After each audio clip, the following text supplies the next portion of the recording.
ఆత్మబంధువులందరికీ నమస్కారం. నా పేరు నరేష్, ధర్మాల నుంచి.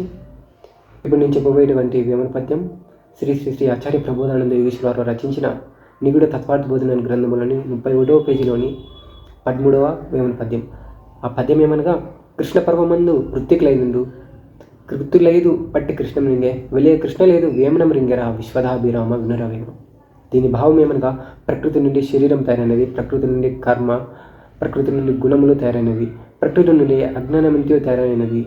అందువలన శరీరము ప్రకృతి సంబంధమైనది, పరమాత్మ సంబంధమైనది ఒకే ఒక జ్ఞానం అయితే ప్రకృతి సంబంధమైనది చాలా ఉన్నది.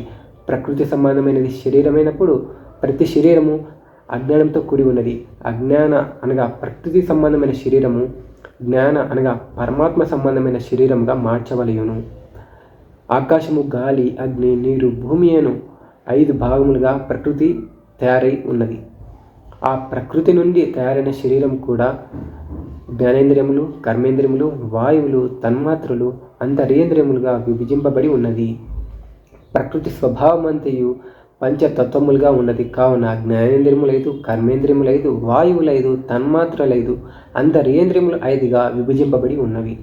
కృష్ణమనగా నల్లనిది, అజ్ఞానము చీకటితో సమానమైనది కనుక అజ్ఞాన సంబంధమైన ప్రకృతిని కృష్ణమనుట జరిగినది. ప్రకృతి పంచభాగములుగా ఉన్నది కనుక కృష్ణమందు వృత్తికులైదుండు అనట జరిగినది. వృత్తికులైన అనగా ఆకాశము, గాలి, అగ్ని, నీరు, భూమి నుండి తయారైన శరీరము 5 భాగములుగా ఉన్నది కనుక శరీర 5 భాగములను వృత్తికులను చున్నారన్నమాట. శరీర భాగములను అజ్ఞానములోనే మునిగి ఉన్నది. కావున కృత్తుకులైదు పట్టి కృష్ణం లింగేనన్నారు. పంచేంద్రియములను ఆవహించిన పంచ జ్ఞానేంద్రియములను అనగా పంచ అజ్ఞానములను వేమన అణచివేసి శరీరమందు జ్ఞానజ్యోతిని వెలిగించాడు కనుక వెలియ కృష్ణ లేదు వేమన లింగేనన్నారు.